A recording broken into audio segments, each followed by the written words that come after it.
Hi everyone, thanks for watching this video. It's about love, different aspects of it. I wanted to make a video addressing, something that I say often about how it's maybe impossible to love someone else unless you can love yourself. And I wanted to address a lot of your guys' questions about, did my ex, did someone in my family, the person I had a relationship with, the person I have a relationship with, did they really love me? The borderline, narcissist, sociopath, psychopath, just somebody who's abused you. Did they really love me? So I looked up YouTube and I wanted to see what the argument is against this. I wanted to see what part of this do people not understand, to help you guys understand this better. About, can you love someone else without loving yourself? I only saw 2 people on YouTube argue this. And the first one was a young lady with purple hair. And I got about 60 seconds in and she started saying that it's all about the patriarchy and capitalists. And it lost me. The second one was a woman claiming that it's just a myth. That at one point in her life, I'm assuming that's what she was saying, not now, maybe, that she really hated herself, but really loved everyone else. And I don't agree with that. I'm not going to tell her she's wrong. I just don't agree with that it's a myth. I believe it's true. So maybe we all have different definitions of love. Maybe different definitions for different people. Me, there's several parts, but the one part that is important, and if you guys disagree with me, I'd love to hear down below. But I believe love must require, is unconditional care. Unconditional care. The premise for the rest of this video. It begins in infancy and it goes into a childhood at all ages is where this starts. Unconditional care. Care no matter what. Physical care for a child, an infant, a baby. Clothe you, bathe you, feed you, water you, shelter you, keep you safe. Emotional care, unconditional care, love, would to make the child feel secure all the time, not threaten it. Mirror the child to help them express emotions and regulate them. Be spontaneous, be able to play spontaneously, and lead the parent. The parents follow the child, giving them a sense of identity. And number 4, autonomy and independence, independent thinking and thoughts and feelings, and boundaries and limits. Now, the perfect parent makes mistakes, apologizes, tries to never do it again. Okay? We aren't here to be perfect. We care for ourselves as our caretakers did.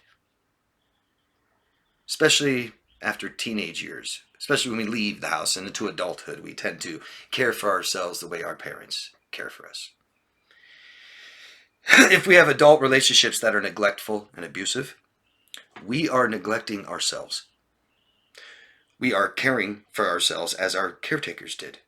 Not just we have relationships with people that care for us the way our caretakers did, but more so, we are neglecting ourselves in these relationships as well, just as our parents may have. Your self-talk can tell you a lot about how your parents cared for you. How you talk to yourself. Is it positive? Is it negative? Is it critical?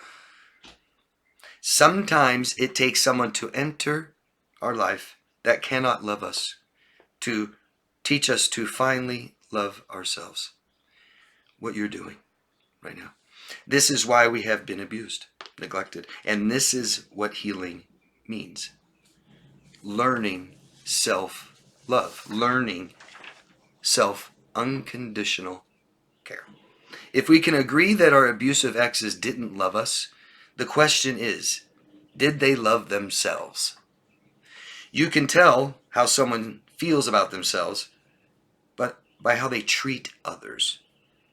Hurt people hurt people. Toxic people confuse attachment with love.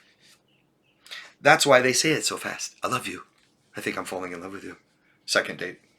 1 week, 2 weeks, month.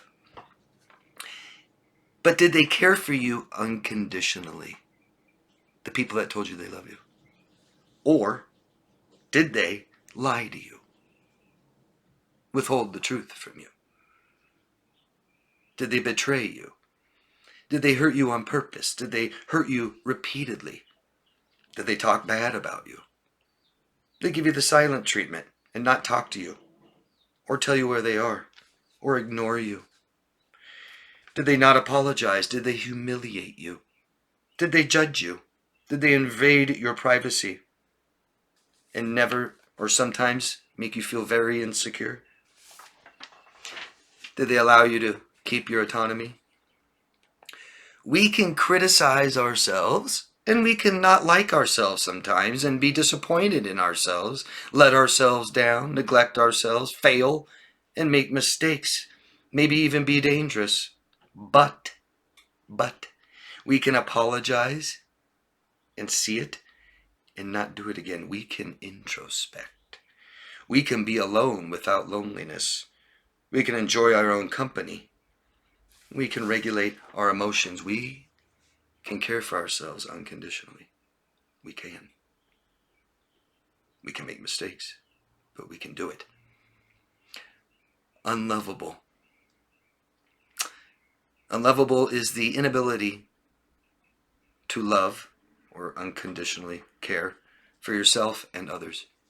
Also unable to receive love, just like you couldn't care for them and meet all their needs. Wouldn't allow it. We may not know we don't unconditionally care for ourselves until we do. Did you always protect yourself and keep yourself safe? Did you give yourself emotional attention? Be aware of your emotions and make yourself feel better? Did you always protect and provide your privacy and remain autonomous in your relationships? Did you have deep emotional connections? Give yourself what you want. Stay true to your values. Not allow people to make you feel bad. Unconditionally, no matter what. Huh? I'd like to know.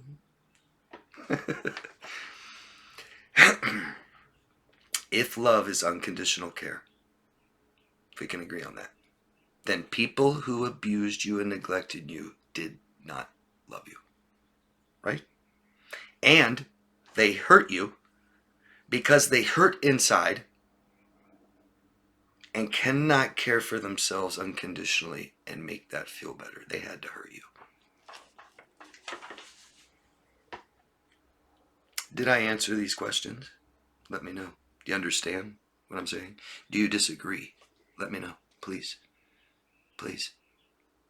Let me know what your opinion is of what I've said. What your opinion is, what your definition of love is. Is it unconditional care? Can you turn it on and off like a light switch, like they do? If I tell you I love you unconditionally today, can I not tomorrow? Literally, not figuratively, literally. Can I just not care how bad I hurt you and betray you? Not want to see you tomorrow? Who cares? But I loved you so much today. Does that make sense to you guys? What makes more sense is the victims that I help still care for their abuser after their abuser discarded them like garbage, ruined their lives, made false accusations, and start dating their friend. Yeah, immediately, with no explanation. They still care for them because they care for themselves. They love themselves. We always say hate's a big word, yeah? Someone says, I hate that. Right? You sure? It's a big word. Pretty strong. Hate is. People tell me they hate someone they never met. Weird. Maybe you dislike them, don't care for them. Maybe they're off-putting. Maybe you disagree with them. But hate, you sure? Let me know what you guys think. Okay, I'd appreciate that. I really want to know. And again, the people that watch these videos, they'll go scroll down at your comments and it might validate them, reassure them. Okay, thank you very much. Most importantly, love yourself first. Thanks, everybody.